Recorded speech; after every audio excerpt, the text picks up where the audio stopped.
আসসালামু আলাইকুম। বাংলাদেশ বেতার, রাজশাহী। স্থানীয় সংবাদ পড়ছি মোহাম্মদ শহীদুল হক সোহেল। 2026 সালের মাধ্যমিক স্কুল সার্টিফিকেট, এসএসসি ও সমমানের পরীক্ষার ফলাফল আগামী 20 জুলাই প্রকাশ করা হবে। এ বিষয়ে সংশ্লিষ্টদের নির্দেশ দেওয়া হয়েছে বলে জানিয়েছেন শিক্ষামন্ত্রী ড আ.ন.ম ইহসানুল হক মিলন। গতকাল সচিবালয়ে এক সংবাদ সম্মেলনে শিক্ষামন্ত্রী এ তথ্য জানান। চলতি বছরের এসএসসি ও সমমানের পরীক্ষা শুরু হয় 21 এপ্রিল থেকে। পরীক্ষা চলে 20 মে পর্যন্ত। এখন চলছে ব্যবহারিক পরীক্ষা। ব্যবহারিক পরীক্ষা চলবে 14 জুন পর্যন্ত।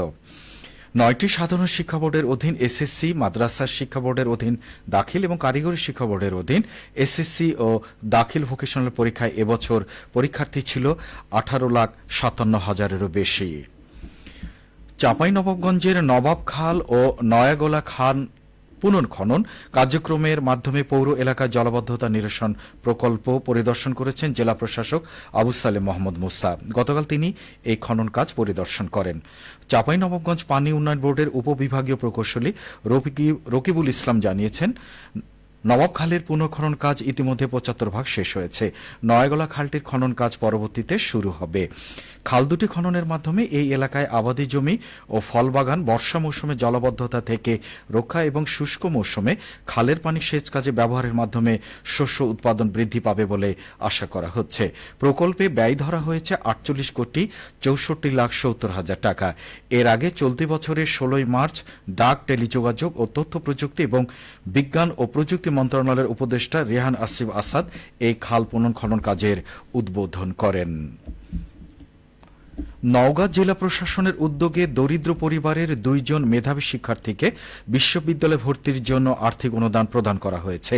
গতকাল জেলা প্রশাসকের কার্যালয়ে এই অনুদান বিতরণ করেন জেলা প্রশাসক মোহাম্মদ সাইফুল ইসলাম। উপজেলা প্রশাসনের মাধ্যমে তারা সরকারি সহায়তায় আবেদন করলে একজনকে নগদ 10,000 এবং অপরজনকে নগদ 21,000 টাকা আর্থিক সহযোগিতা প্রদান করা হয়। পাবনা সদর উপজেলার ভাড়ারা ইউনিয়ন পরিষদের বিভিন্ন উন্নয়ন প্রকল্পের সুবিধাভোগীদের মাঝে সহায়তা সামগ্রী বিতরণ করা হয়েছে।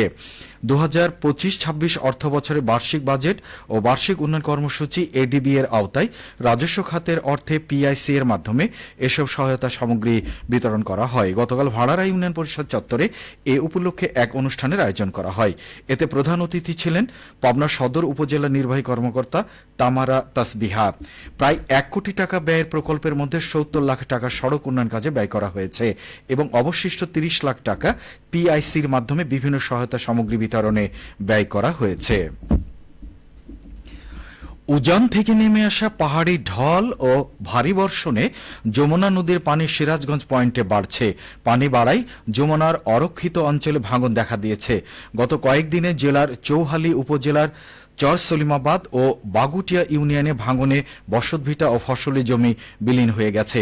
তাৎক্ষণিকভাবে ভাঙন রোধে কাজ শুরু করেছে পানি উন্নয়ন বোর্ড। পানি বৃদ্ধির সাথে সাথে সিরাজগঞ্জে চৌহালি উপজেলার চর সলিমাবাদ, ছোট চোয়াল, মণ্ডলভোগ, ত্যাঘুরি, কুড়াগাছা চরাঞ্চল এবং বাগুটিয়া ইউনিয়নে ভাঙন দেখা দিয়েছে। ভাঙন এলাকা পরিদর্শন করে পানি উন্নয়ন বোর্ডের সিরাজগঞ্জের নির্বাহী প্রকৌশলী মোখলেসুর রহমান বলেন, চৌহালির সলিমাবাদে 3 কিলোমিটার এলাকায় স্থায়ী বাঁধ নির্মাণের প্রকল্পটি প্ল্যানিং কমিশনে রয়েছে। অনুমোদন হলে স্থায়ী বাঁধ নির্মাণ করা সম্ভব হবে। এছাড়া বর্তমানে ভাঙন কবলিত স্থানগুলোতে জিও ব্যাগ ফেলে ভাঙন নিয়ন্ত্রণ করা হচ্ছে। চাঁপাইনবাবগঞ্জের গোমস্তাপুরের কৃষিতে টেকসই উন্নয়নের লক্ষ্যে পার্টনার কংগ্রেস অনুষ্ঠিত হয়েছে। গতকাল উপজেলা পরিষদের সভাকক্ষে এই অনুষ্ঠানের আয়োজন করা হয়। পার্টনার কংগ্রেস উদ্বোধন করেন গোমস্তাপুর উপজেলা নির্বাহী কর্মকর্তা জাকির মুন্সি। উপজেলা কৃষি সম্প্রসারণ অধিদপ্তর আয়োজিত এই পার্টনার কংগ্রেসে সভাপতিত্ব করেন উপজেলা কৃষি কর্মকর্তা সাকলাইন হোসেন। কৃষি সম্প্রসারণ অধিদপ্তরের বাস্তবায়নাধীন programme on agriculture and rural transformation for nutrition, entrepreneurship and resilience in Bangladesh প্রকল্পের আওতায় এই কংগ্রেসের আয়োজন করা হয়। নওগাঁ জেলায় চলতি মৌসুমে 3,170 হেক্টর জমিতে পাটের আবাদ হয়েছে। জেলায় সোনালী আঁশের উৎপাদন লক্ষ্যমাত্রা ধরা হয়েছে 48,699 বেল। জেলা কৃষি সম্প্রসারণ অধিদপ্তরের উপপরিচালক হুমায়রা মণ্ডল বলেন, পাট একটি লাভজনক ফসল এবং অল্প খরচে সহজেই আবাদ করা যায়। উৎপাদনের ধারাবাহিক সাফল্য ধরে রাখতে জেলায় ৮০০ জন চাষিকে সরকারি প্রণোদনা কর্মসূচির আওতায় ১ কেজি করে বীজ, ১০ কেজি ডিএপি সার ও ৫ কেজি করে এমওপি সার প্রদান করা হয়েছে। আবহাওয়া অনুকূলে থাকায় চলতি মৌসুমে পাটের উৎপাদন লক্ষ্যমাত্রা পূরণে আশা করা হচ্ছে। সবশেষে আবহাওয়া। আজ দুপুর দুটোই রাজশাহীতে তাপমাত্রা ছিল ৩৫.৪ ডিগ্রি সেলসিয়াস। এ সময় বাতাসে আপেক্ষিক আর্দ্রতার পরিমাণ ছিল ৬৫%। রাজশাহী ও পার্শ্ববর্তী এলাকায় আজ সূর্য অস্ত যাবে সন্ধ্যে ৬টা বেজে ৫৩ মিনিটে। সংবাদ শেষ হলো। আমাদের পরবর্তী স্থানীয় সংবাদ শুনবেন বিকেল ৪টা ৫ মিনিটে।